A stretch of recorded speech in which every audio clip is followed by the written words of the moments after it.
Na sasa tuangalie masuala yanayohusu uchumi, ambapo utafiti wa mwaka 2025 wa uchumi wa nchi unaonyesha kuwa pato la kitaifa limeongezeka kwa 4.6%. Kulingana na ripoti ya shirika la kitaifa la takwimu KNBS, sekta ya kilimo imechangia pakubwa ongezeko hilo, kama anavyotuarifu Stephen Leto.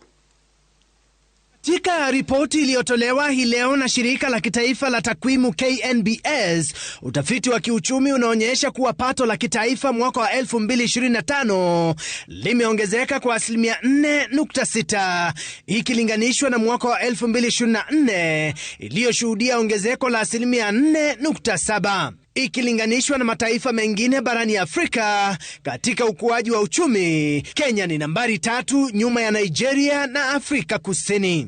Kenya's economy is expected to remain resilient in 2026, supported by a strong services sector, improved agricultural output, and we thank God the rains have come. Kulingana na ripoti hiyo, sekta za kilimo, misitu na uvuvi ndizo zimechangia pakubwa ongezeko la pato la kitaifa, zikichangia 23.2%.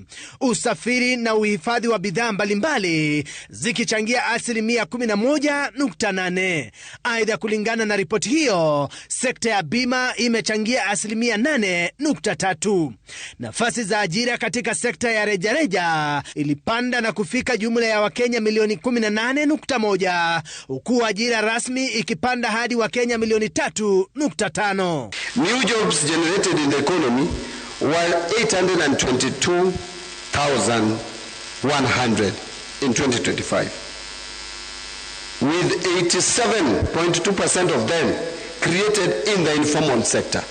So informal sector is creating 87% of our jobs, with only 13% in the formal sector. Ripoti hiyo aidha imeonyesha kuwa katika kipindi hiki serikali na taasisi za umma ziliongoza katika kutoa ajira kwa 4.6%, huku sekta isiyo ya kibinafsi ikitoa 2.5% ya nafasi mpya za ajira. Stephen Leto, runinga ya